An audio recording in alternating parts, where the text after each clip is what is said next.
First up before this panel is a video, and then we're going to have a panel that and Ziv and I actually really like this one. We like them all, but this is a particularly fun title for me.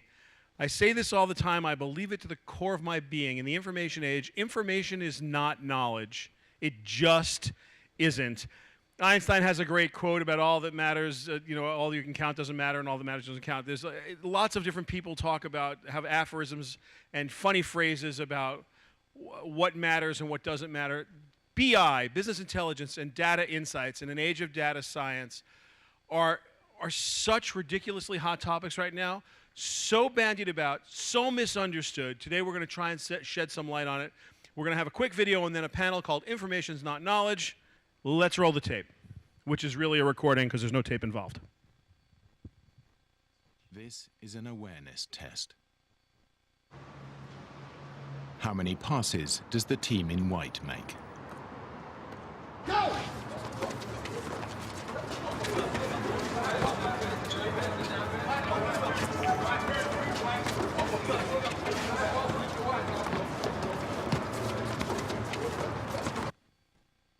The answer is 13.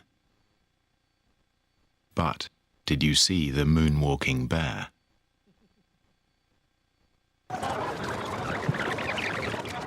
Go!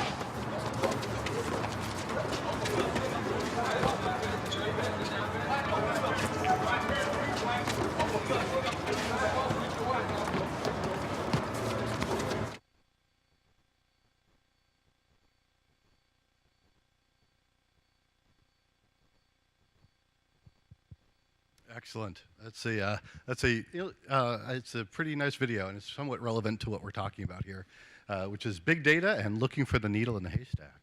So I am Neil Fox. I am the Chief Innovation Officer at Ness Technologies. For those of you not familiar with Ness, we do software product development for companies that rely on software to help drive revenue and increase their time to market. So I encourage you to check us out during the cocktail hour. So I want to start by thanking Shelley for something that's very important, which is leaving off big data from your list of banned words for this session. So I can't help but feel that we are minutes, literally minutes away from big data being one of those vague, obscure, overhyped, overused marketing terms, right? So I think that while that window is still open, let's talk about big data. Because next time we're here, I think that it'll probably be on the list of banned words, very likely. So with that, let me ask each of my esteemed panelists here to introduce themselves and talk about what big data is for them and why the people in the audience should care. So Daniel, please start. So I'm Daniel Austin, and I'm Chief Architect at PayPal. I think everyone knows PayPal does online payments. I'm not going to ask how many people have a PayPal account. I'm assuming that you all do. So I'm Chief Architect, and I'm on a mission to make the internet faster and smarter, and one of the aspects about that is the new big data problems that we're seeing. And I said that very specifically because I see big data as a problem and a lot of solutions, such as Mongo and some of the other NoSQL solutions that are proposed. So that's one of the things that we want to talk about and figure out how we're going to deal with these problems. I don't even believe we've seen or begun to see the real big data problems yet. Most of the problems that we've seen are just a shadow of what's to come, and there's a lot more, and we need a lot more work on it. So before I let you go, what's in it for these guys? I mean, they're sitting there saying, okay, so what? What is big data, and why should I care? So I gave the keynote at the Oracle conference, and I talked to a group very like this about exactly that. I think that for the people in the audience, what I'd like to help you do with the rest of my colleagues here is to try and help you understand, do you have a big data problem? There's some characteristics of those problems that you might not know. Help you understand what kind of big data problem you might actually have, and if so, what sort of solution you need. And also I'd like to sort of see if we could dispel some myths, such as you don't always need to give up your relational model when you do big data, and you can't always make some assumptions about it that are popular in the press. There's a lot of hype, and I think that there's a lot of dedicated followers of technological fashion, and we want to dispel some of those myths. Cool, thanks. Dwight, who are you, and what's in it for these guys? Hello, I'm Dwight Merriman. I'm CEO of Tengen, which is the company which began the open source project MongoDB, which is a database in this big data category.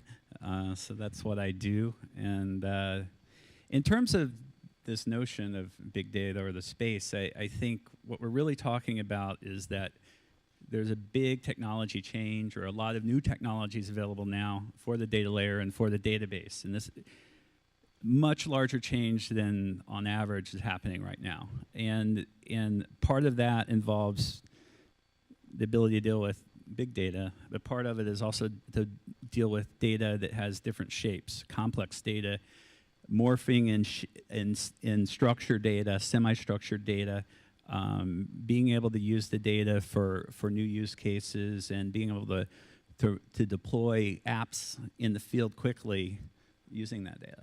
So neither of you guys have really answered the question about what is big data, besides a buzzword.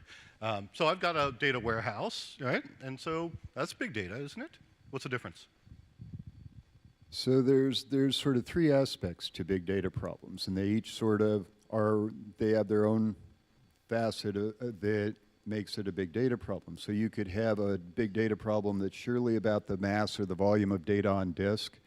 You could have a big data problem that involves global distribution and the need to manipulate that data globally in some sort of reasonably near real-time fashion.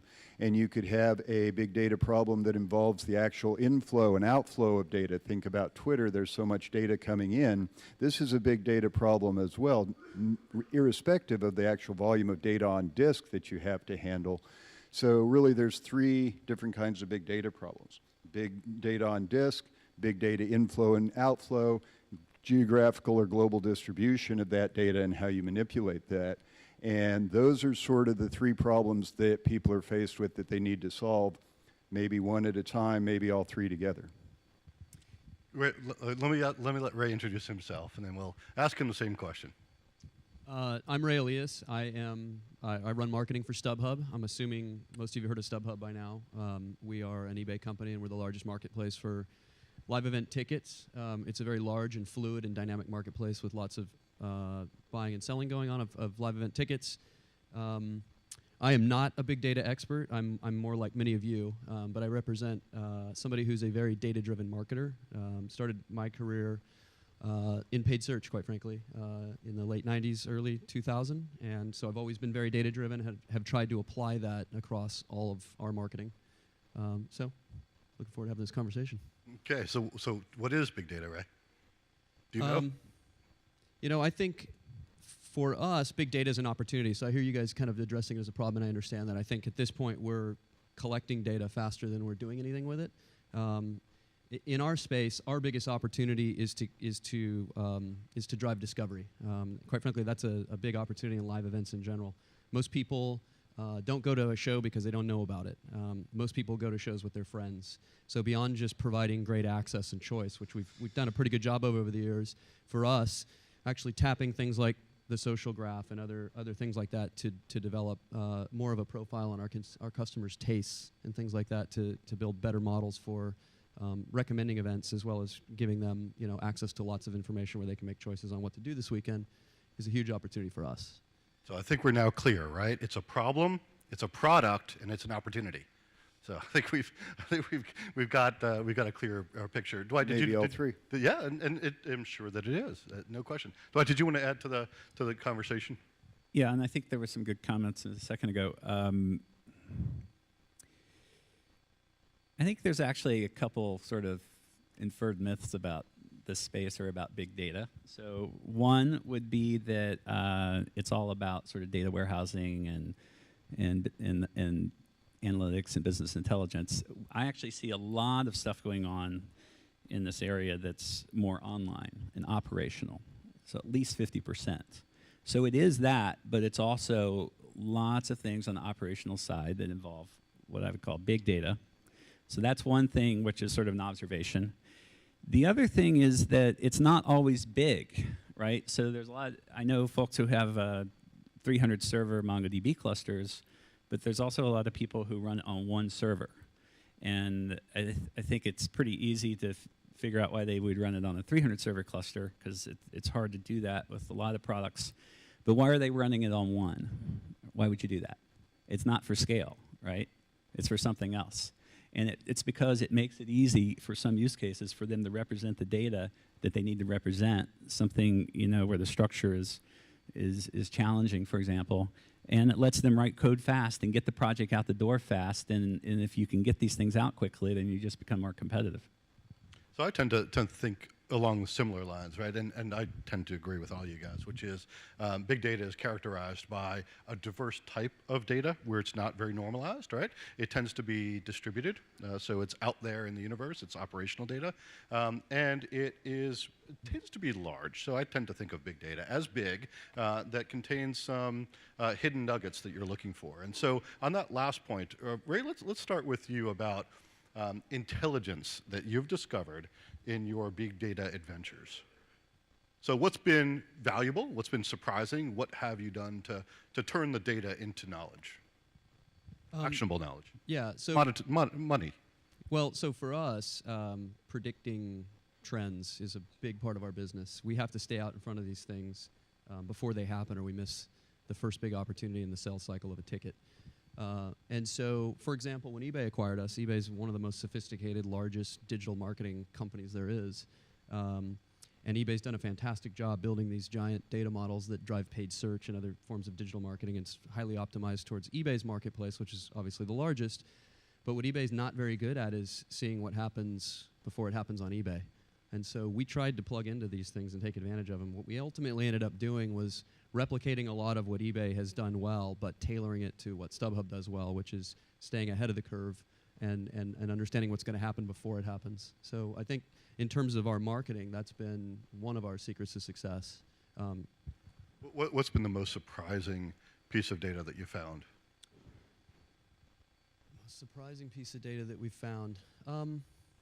Or trend, or yeah, what's your most surprising discovery? You know, so one of the things that I think has caught us by surprise, quite frankly, managing a free and open marketplace without price constraints is what's happened with supply.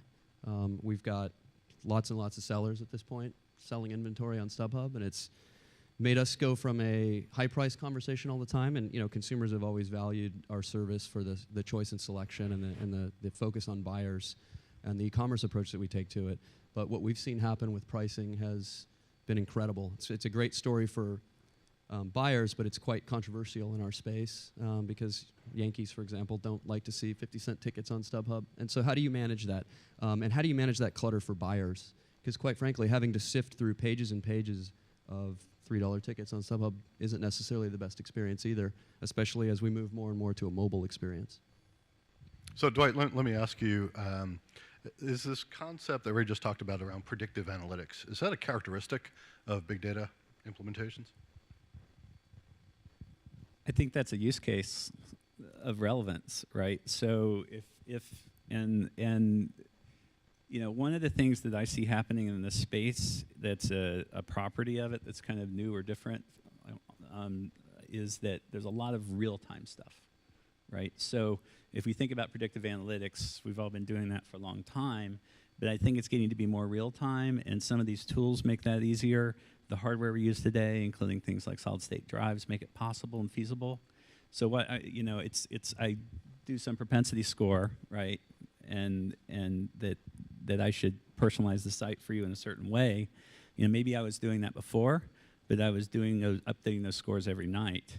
Now I'm going to update it in real time, right? Because if you did something else on the site or on your phone 5 minutes ago and you're a customer, that data should be used for that predictive analytics to help give you a better experience there now.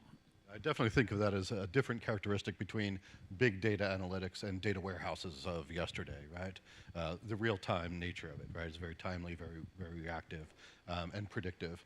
So Daniel, what's been the most surprising aspect of your big data adventures? I'm interested to hear what you found at PayPal.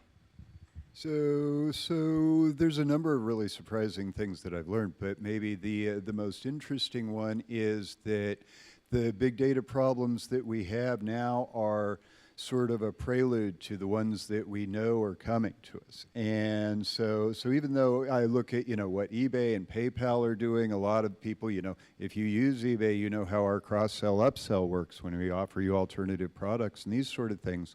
This is the result of a big data problem. We try to solve that in real time, just like Dwight was saying.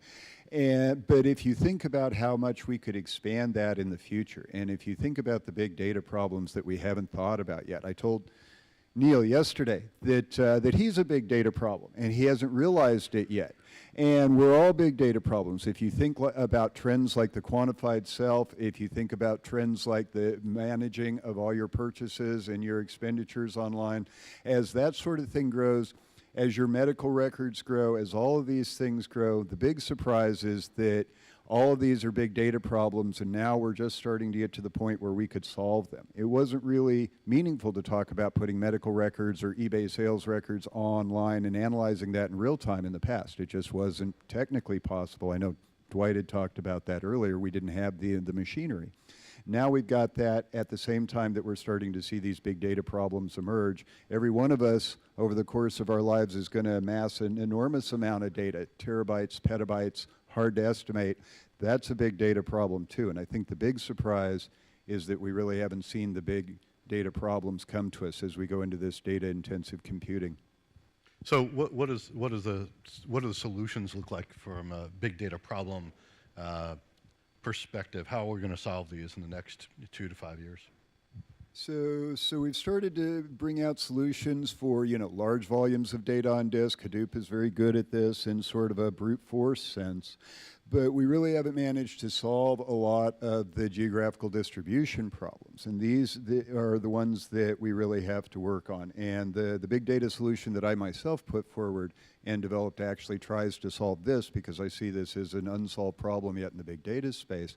If you have data in Singapore, in Hong Kong, in the US, in Europe, in Australia, how do you manage to tie that together into one data set that you can reasonably call continuous and make sure that it's reasonably consistent? I don't want to get into complications of the CAP theorem here, but there's issues around large data sets that are globally distributed, and that's the real problem that I'm interested in solving right now. How do I take that data that's scattered all over the world in very large volumes, very large rates of inflow, and make sense of it so that, if you do something, Neil, in Japan, then I can take that into account for all the other people that might be interested, say, if you bought some product in the US or Singapore or Australia.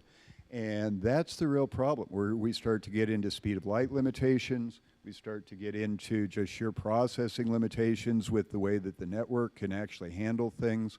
The speed of light issue is a real one. If you actually use Amazon Web Services for things, you'll quickly find out that the communication between their various data centers is very limited because of that.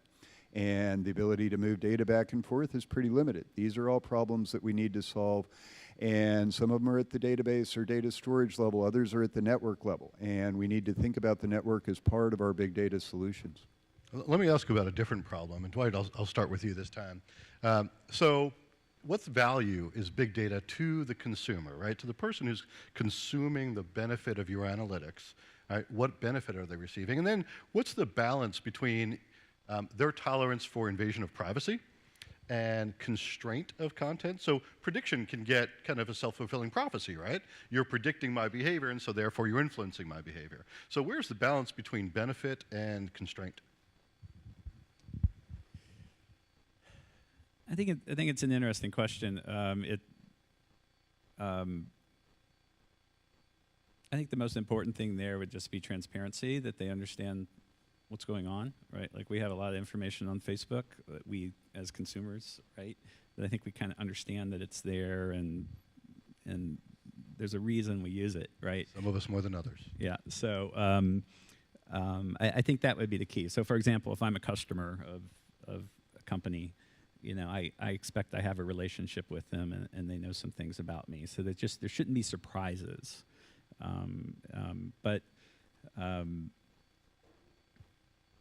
Yeah, I mean, we see the product used for a lot of different things. That's like one of N, but that's how I would think about it. So Ray, what about the causality effect, right? You're predicting my behavior, so you're causing my behavior. I think you have to put the power in the user's hands. So you have to have an experience that's agile enough to provide them with great recommendations when they're looking for it, and allow them broader discovery when they want that. In terms of the privacy issue, I think there's a there's a bit of a generation gap. People put a lot of stuff on Facebook. It surprises me how much, especially the younger generation, puts on Facebook. It's become a bit of the norm. Certainly, I don't do that sort of thing. Yeah, I think as long as the user or the customer understands that they're providing data that's going to be used for something to benefit them, ideally, and they're not naive about that, and then you put control in their hands for what kind of experience that might look like, it's a good thing. So what about PayPal, Daniel, right? You guys collect a lot of transactional information. Is there an expectation of privacy in that kind of data? And Very much. So PayPal deals in trust, right? Financial institution, we move money around on your behalf, and we deal in trust. If you don't trust us, PayPal won't be successful. And so we make a lot of trade-offs in our system in order to make things secure, make them trustworthy, and to make you, as customers, feel that way so that we don't feel like we're invading your privacy. And we draw a very careful line around the information that we gather. There's, so we're part of the eBay-verse. We're part of this large group of companies in eBay, as well as Ray and StubHub. But we don't share that data across the enterprise boundaries, at least at PayPal. The other companies may very well share that data in order to do better marketing, but we're very jealous of our customers' privacy, very jealous of their data, and we're doing whatever it takes to make people feel safe. And that's really where we want to go with it, big data or otherwise. Cool, I appreciate that. So we've got a couple of minutes left. One of my favorite questions is to allow experts such as yourself to paint a picture of the future, right? So just let's go out 4 years, right? So if everybody is correct and the amount of data is increasing exponentially and the exponent is increasing exponentially, it's going to be a pretty exciting next 4 or 5 years. What do things look like? Ray, let me start with yourself. 5 years from now, if you can give us a prediction there. I like to think that we're on a path to providing great end-to-end experiences, and I talk a second about what we're trying to do on StubHub, and then maybe liken it to another space.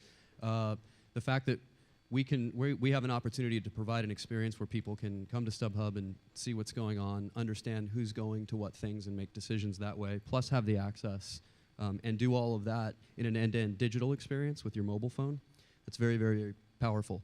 So let me ask you a follow-on question to that. Are you guys taking in external data from StubHub, from eBay or other places, and what role does that play? We're not yet. In fact, I would argue we need to do a much better job with the data that we have, but that's certainly a huge opportunity for us.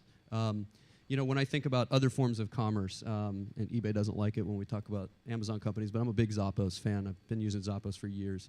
Love the interface. You got to select a whole lot of different, you have to sort through lots of different shoes. But I imagine a world where consumers have the kind of power where maybe it's not just select what's out there, maybe it's the power to influence what's being manufactured on the spot.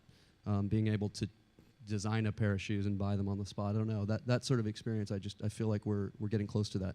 Yeah, I was part of several other panels today, and they were going in that direction, which I thought was very impressive. A much more customized experience, not just from a virtual environment, but from a physical environment as well, and the translation of those things. And the other panel that I was participating in earlier today on mobile basically came to the consensus that the you that exists in the Ethernet gets aggregated and comes down to a real-time analytic evocation of your personality and what you decide within the context that you're in, which I thought was really, really interesting.